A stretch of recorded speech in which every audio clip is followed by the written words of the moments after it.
Good morning, good afternoon, good evening. जब भी आप ये वीडियो देख रहे हैं, मेरा नाम प्रिंस है और हमारा आज का टॉपिक है रेशियो एंड प्रोपोर्शन। और कंटिन्यू करते हुए आज हम लोग प्रोपोर्शन के बारे में जानेंगे और उससे रिलेटेड सम्स करेंगे। ठीक है, तो अगर आप लोगों ने रेशियो एंड प्रोपोर्शन का पहला पार्ट नहीं देखा है तो जाइए पहले वो देखिए। मैं लिंक डिस्क्रिप्शन में डाल दूंगा। और जो लोग देख चुके हैं तो चलते हैं आज के वीडियो की तरफ। तो आज हम लोग स्टार्ट करेंगे रेशियो एंड प्रोपोर्शन का सेकंड पार्ट। तो फर्स्ट पार्ट में हम लोगों ने पढ़ा था रेशियो क्या होता है और रेशियो से रिलेटेड हमने सम्स भी करा था। ठीक है, तो आज बेसिकली बात करते हैं प्रोपोर्शन। प्रोपोर्शन क्या होता है? प्रोपोर्शन रेशियो के लगभग ही सेम ही होता है। Proportion basically is equality of ratio. Equality of ratio को हम प्रोपोर्शन कहते हैं। बेसिकली मान लो कोई ratio a is to b है और कोई ratio c is to d है, तो ये इक्वल, तो ये बन जाता है एक प्रोपोर्शन, यानी ए इज टू बी। इसको ऐसे भी लिख सकते हैं, double is to C is to d. ये एक प्रोपोर्शन का वे ऑफ रिप्रेजेंटेशन है। ठीक है, A is to B, double is to C is to D. कोई भी दो रेशियो या फिर दो और से ज़्यादा का अगर हम लोग इक्वालिटी देखेंगे, मतलब उसको बराबर करेंगे, तो वो एक प्रोपोर्शन बन जाएगा। ठीक है, तो अब इससे रिलेटेड कुछ टर्म्स पढ़ लेते हैं। ये होता है फर्स्ट टर्म, ये होता है सेकंड टर्म, ये होता है हमारा थर्ड और ये फोर्थ। ठीक, इस प्रोपोर्शन में फर्स्ट और फोर्थ को कहते हैं एक्सट्रीम टर्म्स। ठीक है, एक्सट्रीम टर्म्स एकदम कोने में, एकदम एक्सट्रीम पोजीशन पे, इसलिए फर्स्ट और फोर्थ टर्म को बोलते हैं एक्सट्रीम टर्म्स। और ये दोनों को बोलते हैं मीन, मतलब बीच वाले टर्म्स, मीन टर्म्स। ठीक है, तो अभी आप लोग एक चीज़ पढ़ेंगे, cross product rule. Cross product rule कहता है कि अगर एक प्रोपोर्शन है A is to B is to C is to D, तो ये किसके बराबर होगा? A D is to B C, right. This is the cross product rule. ठीक है, यहाँ इक्वल का साइन होगा, सॉरी, यहाँ इक्वल का साइन होगा। अगर A B equals to C is to d है तो क्रॉस प्रोडक्ट रूल कहता है ए डी, बस वही कर दो यार, क्या बच्चों वाली बात है ये। हाँ, तो बेसिकली इसका मतलब product of extremes equals to product of means. ठीक है, यही बस बताना चाहता है cross product rule. Cross product rule बताना चाहता है product of extremes equals to product of means. Extremes last के दो वैल्यूज और मीन्स बीच के दो वैल्यूज। ठीक है, तो इसमें जो फर्स्ट टर्म है उसको फर्स्ट प्रोपोर्शनल कहते हैं, सेकंड को सेकंड प्रोपोर्शनल, थर्ड को थर्ड प्रोपोर्शनल और फोर्थ को फोर्थ प्रोपोर्शनल, ऐसे नाम दिए हुए हैं। ठीक है, अभी हम लोग बात करते हैं कंटिन्यूड प्रोपोर्शन की। बेसिकली सवाल कंटिन्यूड प्रोपोर्शन से ही ज़्यादा आता है, तो this point should be noted. ठीक है, कंटिन्यूड प्रोपोर्शन कहता है कि अगर कोई भी तीन टर्म है, मान लो A B C continued proportion में तभी है जब A by B equals to B by सी। बस इतना ही। कंटिन्यूड प्रोपोर्शन में बेसिकली 3, 6, 9 ऐसे ही होते हैं। और अगर मान लो A by B by C by D, अब तो चार टर्म आ गए, ये चार टर्म भी कंटिन्यूड प्रोपोर्शन में हो सकते हैं। इसको कैसे हम लोग लिखेंगे? A by B equals to B by C equals to C by D.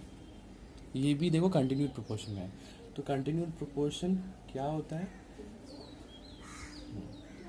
जैसे मान लो द क्वांटिटीज अगर A B C d e f g जितना भी dot dot dot dot dot dot जितना भी जाए वो कंटिन्यूड प्रोपोर्शन में तब कहलाता है जब ये ऐसे हो।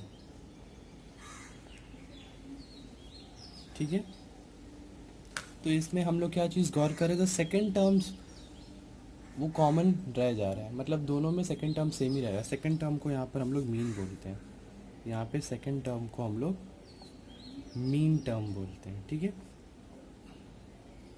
इसमें फर्स्ट टर्म को फर्स्ट प्रोपोर्शनल ही बोलते हैं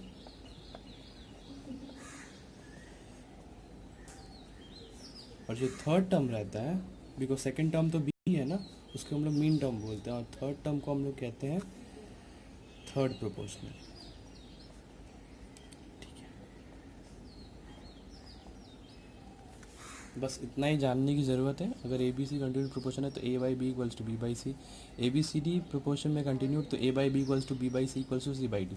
अगर कहा जाता A B C D proportion में है तो ये ना लिख के क्या लिखते, A by B equals to C by D.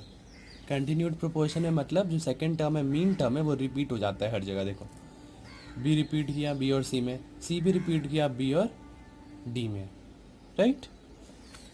तो बस इतना ही बस जानना है आप लोगों को, इस एक्सरसाइज से रिलेटेड इतना नॉलेज होना चाहिए। उसके बाद हम लोग सम्स की तरफ बढ़ते हैं, ठीक है। तो इस केस में देखिए पहला क्वेश्चन जो है 6:x, double is to 2:13, find x।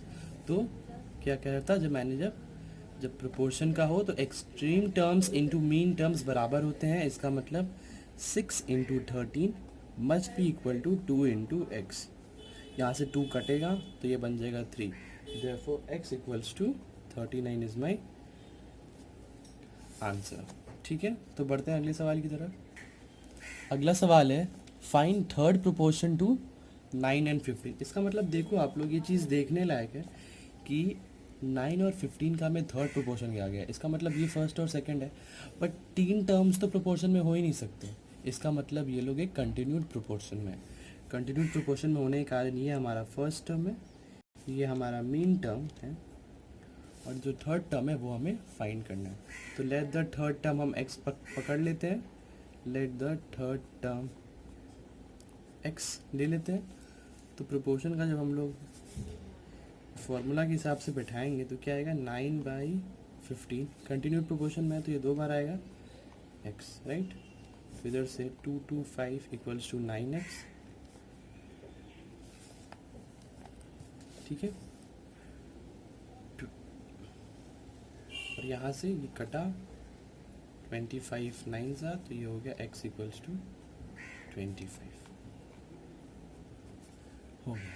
ठीक है, अगर थर्ड प्रोपोर्शन टू कुछ फाइंड करने को दिया गया और 2 ही टर्म दिया गया है, इसका मतलब सीधा समझ लेना कि पहला और मीन टर्म दिया हुआ है, हम लोग को थर्ड टर्म फाइंड करना है, और जो मीन टर्म है वो 2 बार आएगा, राइट। तो बढ़ते हैं अगले सवाल की तरफ। अगला क्वेश्चन है what number must be added to them so that they are in proportion. मतलब इसमें एक फिक्स नंबर ऐड करेंगे हम लोग सब में, चारों terms, so that they are in proportion. Proportion में मतलब, अच्छा पहले जो फिक्स नंबर हम लोग ऐड करने वाले हैं उस नंबर को हम लोग k ले लेते हैं, ठीक है, और सब में ऐड करते हैं 6 + k, 15 + k, 20 + k and 43 + k। तो अब देखो k ऐड करने के बाद ये सब प्रोपोर्शन में है, मतलब 6 + k by 15 + k must be equal to 20 + k by 43 + k, right. उधर जाएगा तो 6 + k 43 + k equals to 15 + k 20 + k। इधर से आएगा 258 + 6k + 43k + k स्क्वायर, 15 2 30, तो 300 + 15k + 20k + k square, right. तो k स्क्वायर कटा, इधर से आया 258 + 43 + 9 इज 49k, इधर से 300 + 20 और 15 इज 35k। ठीक है, तो इससे हम लोग यहाँ भेजेंगे और 35k को इधर भेजेंगे, तो 49 - 35 इज 14k, 300 - 258 इज 42। देयरफॉर यहाँ से हमें k का वैल्यू निकला 42/14 which is 3। So therefore 3 must be added. तो देखो ये सवाल बहुत ज़्यादा आसान था, कि मतलब सब बस एक फिक्स नंबर k था जो सब में ऐड कर दिया मैंने, और वो चारों नंबर प्रोपोर्शन में है, वहाँ से बस सीधा k का वैल्यू हमने निकाल दिया। और सबसे बड़ी बात ये है कि ये जो क्वेश्चन है वो 2013 के बोर्ड एग्ज़ाम में भी आ चुका है, और 2005 के भी बोर्ड एग्ज़ाम में आ चुका है। क्वेश्चंस बड़े बड़े आसान आते हैं इस यूनिट से, 1-2 क्वेश्चंस हमेशा होता है और बड़ा आसान सवाल होता है, ठीक है। तो बढ़ते हैं अगले सवाल की तरफ। If a is to b is the duplicate ratio of a plus c and b plus c, prove that c is the mean proportion of a and b। मतलब हमें प्रूव करना है कि a by C equals to C by b, ये mean proportion को हमें prove करना है, ठीक है। तो मीन प्रोपोर्शन में मैंने पहले भी बताया था कि जो सेकेंड टर्म है वो रिपीट होता है, तो इससे हम लोग एक इन्फरेंस ले सकते हैं कि C square equals to A B ले सकते हैं। तो हमें बेसिकली इसे सॉल्व करके कहाँ तक, यहीं तक ये लाना है, फिर ये अपने आप प्रूव हो जाएगा कि C is the mean proportion of A is to B, ठीक है। तो क्या दिया है, A is to B is the duplicate ratio of A plus c and B plus सी।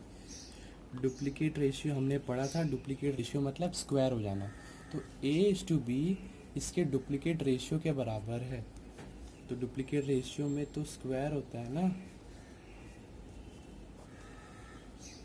तो स्क्वायर कर देते हैं, बस सॉल्व करते जाएंगे, आ जाएगा a by B equals to A square plus B square, अच्छा सॉरी सी है ना, A plus square plus C square plus two A C, इधर आएगा बी स्क्वायर प्लस सी square plus two B C, ठीक है।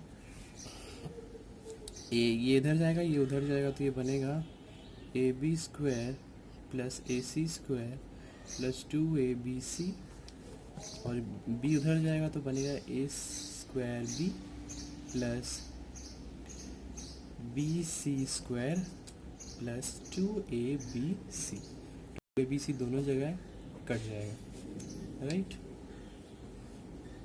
अब हम लोग सब एक तरफ आ जाएंगे तो ये हो जाएगा a B square plus A C square minus a square b minus b C square equals to zero. तो यहाँ से हम लोग कॉमन लेते हैं, तो यहाँ से हम लोग कॉमन ले सकते हैं,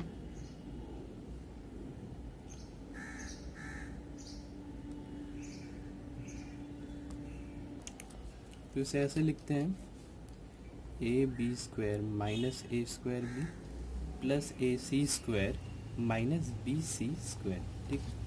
अब यहाँ से हम लोग ए बी कॉमन लेते हैं, तो ये आएगा बी माइनस ए, इधर से हम लोग सी स्क्वायर कॉमन लेंगे तो आएगा A minus B equals to zero, right. अभी देखो यहाँ b माइनस है और a माइनस बी है, कॉमन कैसे जाएगा, तो एक काम करो, इसको ऐसे लिख सकते हैं माइनस वन बाहर में a minus b minus a plus b, जो हमें चाहिए था, तो बस मॉडिफाई भी कर सकते हैं हम लोग, ठीक है। तो बेसिकली यहाँ से a माइनस बी कॉमन आ जाएगा, तो कॉमन आएगा a माइनस बी और क्या रह जाएगा C square minus of A B plus में था ना, तो पर वो माइनस वन के कारण वो minus of A B equals to zero हो गया, उसको उधर भेज दो तो C square minus A B equals to zero आया, यहाँ से C square equals to A B आया। तो बेसिकली ये था मीन प्रोपोर्शन का होने का प्रूफ। बट अगर यहाँ पर भी नहीं क्लियर हुआ तो फिर यहाँ से तोड़ के भी कर सकते हो, कोई ऐसा बात नहीं है खासकर। तो यहाँ से सी को उधर भेजो और बी को इधर भेजो, तो ये बन जाएगा C by B equals to A by C. Hence C is the mean proportion of A and B which is my required answers, लिखोगे हेंस प्रूव्ड, ठीक है। ऐसे सवाल भी बहुत तगड़े हैं, ऐसे सवाल भी आते हैं एग्ज़ाम में, ठीक है।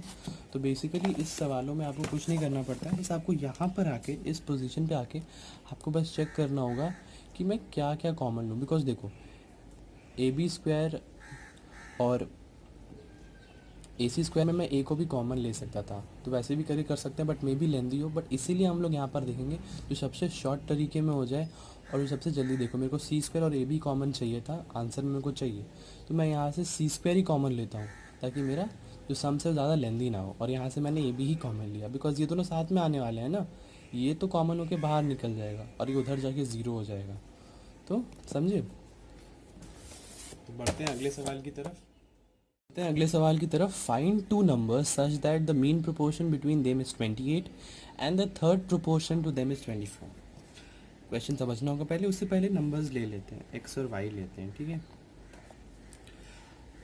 X and y are the two numbers such that the mean proportion between them is 28. Mean proportion उन लोग के बीच का 28 है. इसका मतलब according to problem x by 28 equals to 28 by y. X और वाई के बीच का मीन प्रोपोर्शन 28 है. ठीक, ये मेरा पहला इक्वेशन मेरे को मिला. And the third proportion to them is 224. मतलब एक और प्रोपोर्शन में है, कंटिन्यूड प्रोपोर्शन, जिसमें थर्ड प्रोपोर्शन हमें 224 दिया गया है और पहला दो एक्स एंड वाई में. तो जो सेकंड क्वेश्चन है वहाँ पे 3 वैल्यू इन्वॉल्व है. अब देखो 3 है तो प्रोपोर्शन में तो नहीं हो सकते, कंटिन्यूड प्रोपोर्शन में ही होंगे. तो उसमें से थर्ड प्रोपोर्शन हमें पता है इस 224 है. तो ऑब्वियसली जो y है वो कंटिन्यूड, वो मीन प्रोपोर्शन में है. तो हमारा सेकंड इक्वेशन निकलेगा वो होगा x by y, y by 2. ठीक है, this is our second equation. तो यहाँ से हम एक्स वाई की वैल्यू निकाल लेंगे विच इज़ 28 का होल स्क्वायर. ठीक है, विच इज़ द, और यहाँ से आएगा Y square equals to 224x.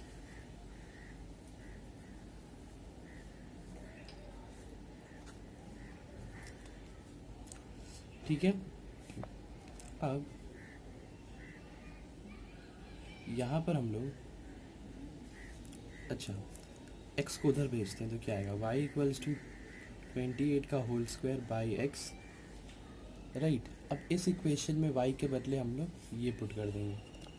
तो ये हो जाएगा 28 का होल स्क्वायर का भी whole square by x square equals to 224x.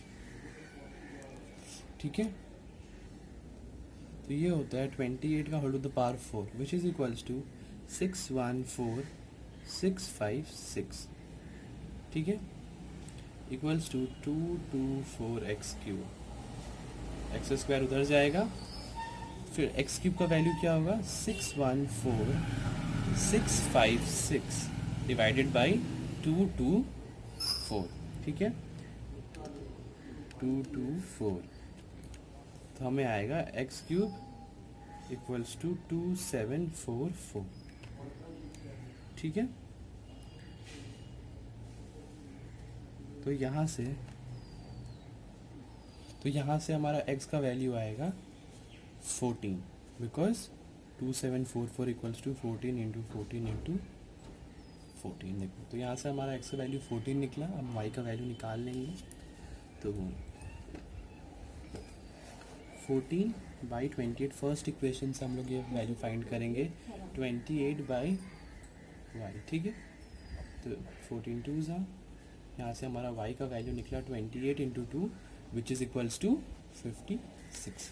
तो यही दो नंबर्स थे जो हमारा हमें फाइंड करना था. तो बेसिकली ये सवाल जो था मुझे थोड़ा सा अतरंगी निकला था, इसीलिए मैंने आप लोगों को ये सवाल दिया था. थोड़ा सा हटके सवाल था. ठीक है, तो बेसिकली अब बढ़ते हैं इस चैप्टर के मेन सवाल की तरफ. वो मैं सिखाऊंगा आप लोग को कैसे करना है. ठीक है, तो बढ़ते हैं इस चैप्टर के जो मेन सवाल की तरफ. तो ज़्यादातर बोर्ड एग्जाम्स में आते हैं. ठीक है, जो हमारे ईयर में भी आए थे 2020 में. तो अगर x by A equals to y by B equals to z by c question में दिया गया है. ठीक है, ये दिया गया है, हमें ये प्रूव करना है.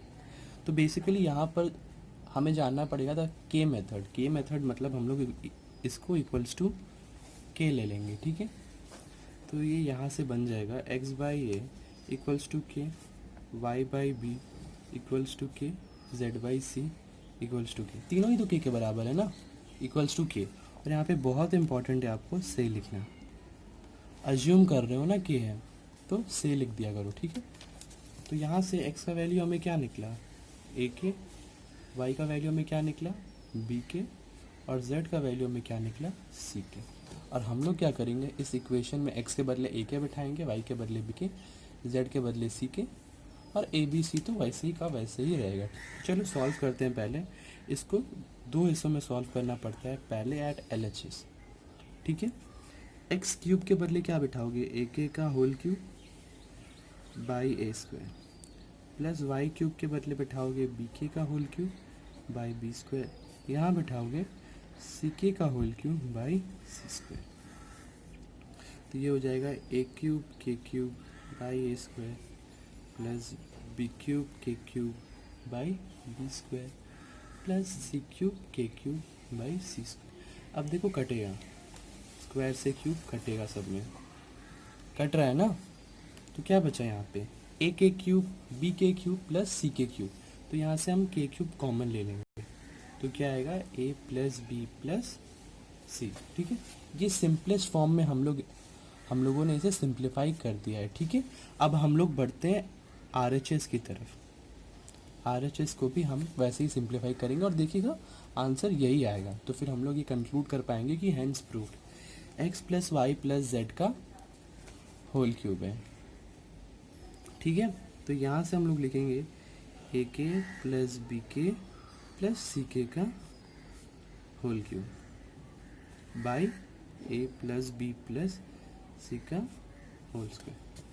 ठीक है, अब देखो इसमें से तीनों में से एक कॉमन आ रहा है, हम कॉमन लेंगे, तो ये बन जाएगा के a plus b plus c whole cube by a plus b plus c का होल स्क्वायर।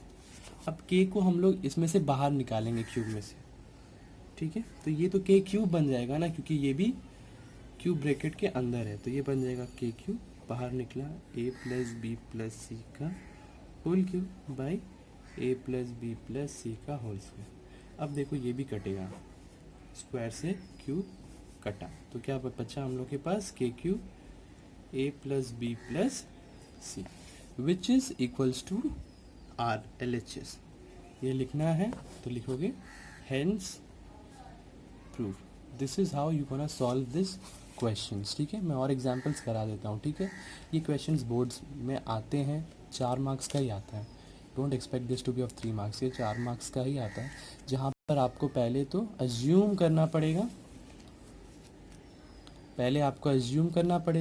और फिर उसका वैल्यू x के बदले जो दिया रहेगा, अगर कंटिन्यूड प्रोपोर्शन में है तो वैसे करिए, मीन प्रोपोर्शन में है तो वैसे करिए, और फिर LHS भी करिए, RHS भी करिए, वैल्यू मैच करवाइए, and that's how you are prove this. Okay, तो बढ़ते हैं अगले सवाल की तरफ जहाँ में दिया गया है x y z are in continued proportion and हमें प्रूव करना है कि x प्लस वाई का whole square plus y plus z का whole square equals to x z.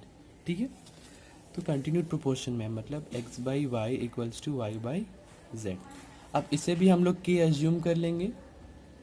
ठीक है, यहाँ पे मेरा x का वैल्यू क्या आएगा, y का वैल्यू क्या आएगा, z के, राइट। तो x का वैल्यू y के है, y का वैल्यू z के है, तो इधर से x का वैल्यू क्या हो जाएगा, y के बदले हम लोग z के लिखेंगे इंटू के, तो यहाँ से x का वैल्यू आ जाएगा z के स्क्वायर। ठीक है, तो बस अब हम इसे सॉल्व करते हैं, x के बदले z के स्क्वायर पुट करेंगे और y के बदले z के। ठीक है, तो LHS देखते हैं पहले, x प्लस वाई का होल स्क्वायर था, तो x के बदले लिखेंगे z के स्क्वायर प्लस z के का होल स्क्वायर बाई y के बदले होगा z के प्लस z का तो z ही रहेगा, राइट। ये बनेगा, ठीक है। तो यहाँ से हम लोग z के कॉमन लेते हैं, तो देखो z के कॉमन लोगे तो देखो स्क्वायर में, तो z स्क्वायर के स्क्वायर कॉमन आएगा। ठीक है, ये चीज़ याद रखना है। तो z के कॉमन लिया था इसमें से, तो k बचा प्लस 1 बचा। ठीक है, यहाँ से z कॉमन लेते हैं, तो देखो स्क्वायर में z स्क्वायर बाहर आएगा, z स्क्वायर, तो ये बचा k प्लस 1 का होल स्क्वायर, k प्लस 1 का होल स्क्वायर, k प्लस 1 का होल स्क्वायर कट जाएगा, z स्क्वायर कट के बचा सिर्फ ओनली k स्क्वायर। ठीक है, अब हम लोग RHS भी सॉल्व करते हैं, which is x by Z बस। तो x का वैल्यू क्या था, x का वैल्यू था z के स्क्वायर, z तो z ही रहा, z कटा, बचा क्या k स्क्वायर। देखो k स्क्वायर बस, sums done, equals to LHS लिख देना है, हैंस प्रूव्ड। ठीक है, मैं ये बताना भूल गया कि ये जो क्वेश्चन है ये 2010 के बोर्ड एग्जाम में आ चुका है। बड़े आसान सवाल होते हैं, बस मीन प्रोपोर्शन में हो तो बस x by y equals to y z mean proportion में नहीं हो तो ए by B equals to C by d करके के बस ले लेना है। ऐसे क्वेश्चन यहाँ पे प्रूविंग है, के लेके कर दियो, बस आराम से सॉल्व हो जाएगा। ठीक है, बस एक चीज़ जो ध्यान रखना है उसे आपको कंटिन्यूड प्रोपोर्शन में ही ध्यान रखना है कि देखो यहाँ पे वैल्यूज़ रिपीट करेंगे। x का y के आया तो y का z के आया। अभी देखो मैं x का यहाँ पे y के बैठा सकता था और y का मैं z के भी बैठा सकता था, बट प्रॉब्लम कहाँ आता, देखो सॉल्व तो वैसे भी हो जाता y के और z के लेके भी, बट उसको और सिंप्लीफाई और आसान तरीके से करने के लिए मैंने देखा कि यार y का वैल्यू तो ऑलरेडी z के है, तो इस y के बदले मैं z के तो लिख ही सकता हूँ ना, तो z के स्क्वायर, बस ऐसे सॉल्व कर देना है। तो बढ़ते हैं अगले सवाल की तरफ। If a plus b plus c into a minus b plus c, ये हमें प्रूव करना है, ए square plus B square plus सी स्क्वायर इसके बराबर है, और क्वेश्चन में दिया गया है a by B equals to B by c. ठीक है, तो अगेन दैट के मेथड से उससे आसानी से सॉल्व हो जाएगा, बट मैं आपको एक और आसान तरीका बताऊंगा। देखो के मेथड से अगर आप प्रूविंग करोगे आपका लगभग हर सवाल प्रूव हो जाएगा। ठीक है, बट यहाँ पे देखो थोड़ा सा आसानी से, देखो a माइनस बी का फॉर्म लग रहा है, अगर इसे हम ऐसे लिख सकते हैं a plus b plus c minus b लिख सकते हैं, प्लस को बाहर तो a प्लस बी,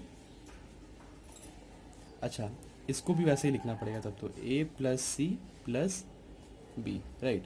तो ये हो गया a plus B a minus B, तो ये किसके फॉर्म में है, ए स्क्वायर माइनस बी स्क्वायर के फॉर्म में है। तो इसे हम लोग ऐसे लिख सकते हैं a प्लस सी का whole square, a square minus b का स्क्वायर। बस अब देखते हैं a square plus C square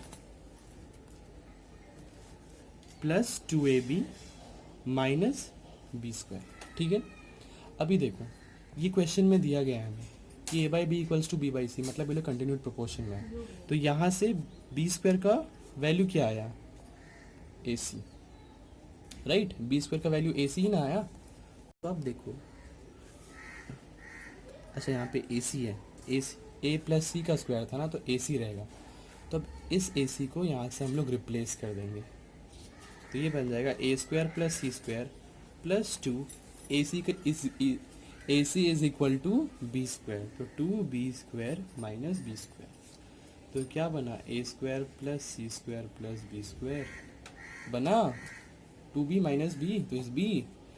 but यहाँ पर आप equals to R H S मत लिखना, क्वेश्चन में जैसे दिया गया है वैसे ही हमें करना पड़ेगा। ठीक है, इसके लिए मार्क्स तो नहीं कटता, बट मान लो कोई स्ट्रिक्ट टीचर्स होते हैं तो वो काट लेते हैं। ठीक है, तो इसको एंड अप ऐसे ही करना, a square plus B square plus C square equals to R H S. ठीक है, इस क्वेश्चन को भी हम लोग के मेथड से सॉल्व कर सकते थे, बट हमने देखा ये तो a प्लस बी और a माइनस बी के फॉर्म में है, तो वैसे करके देखते हैं, देखो झट से सॉल्व हो गया।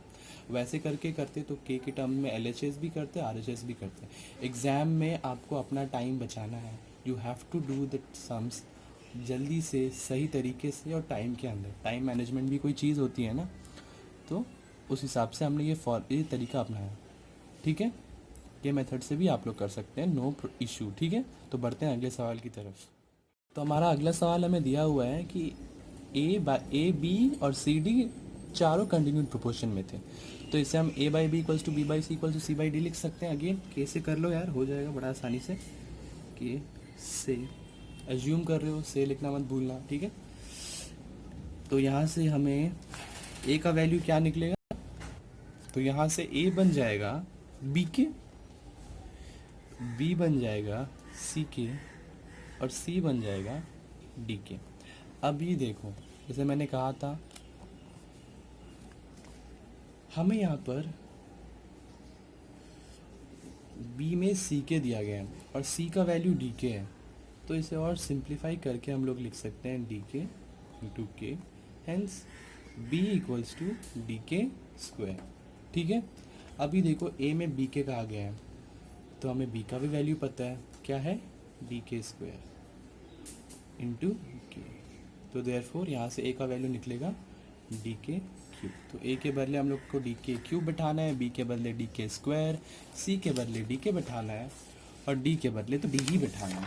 ठीक है, तो बढ़ते हैं प्रूविंग की तरफ एट LHS।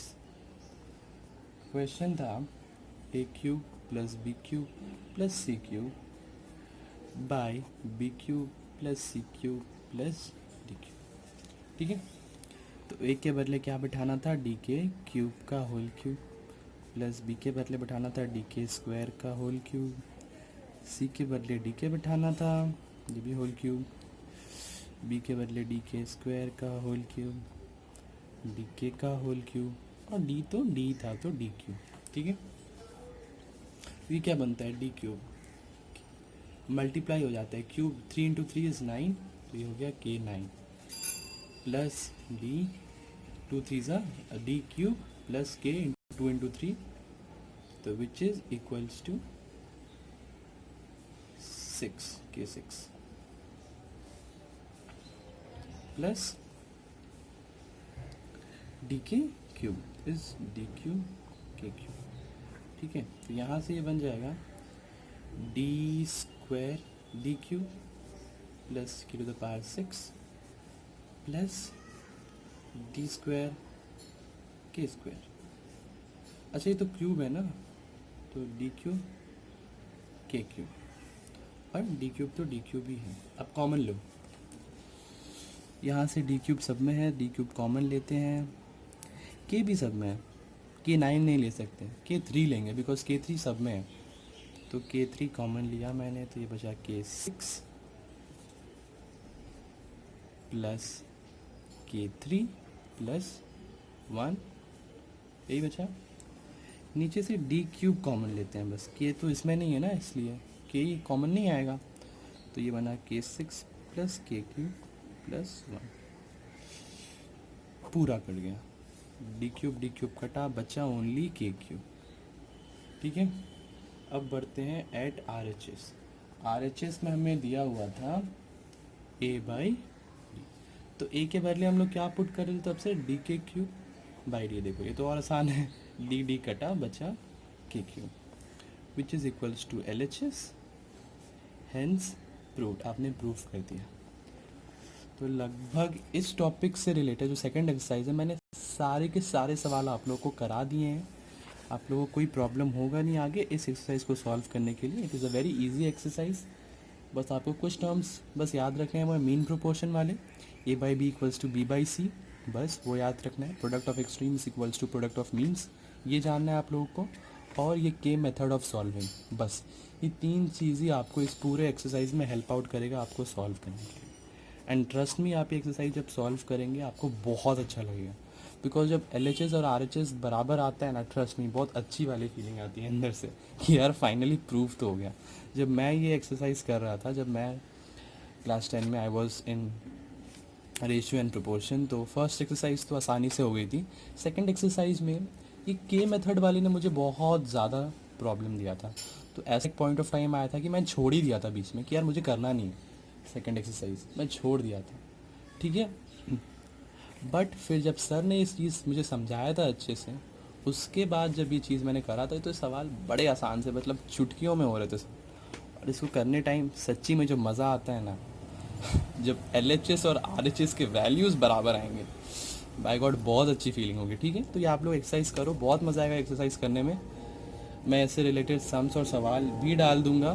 ठीक है, तो मैं आप लोग को मिलूँगा नेक्स्ट वीडियो में, जहाँ पर बहुत कुछ नया सीखने के लिए हम लोग को क्लास 10 में बहुत कुछ नया सीखने के लिए रेशियो एंड प्रोपोर्शन चैप्टर से। ठीक है, तब तक के लिए स्टे एट योर होम, अपने घर पे रहो यार, अच्छे से रहो, खाते पीते रहो, मस्त रहो, आराम से रहो और पढ़ते रहो। ठीक है, टाटा बाय बाय।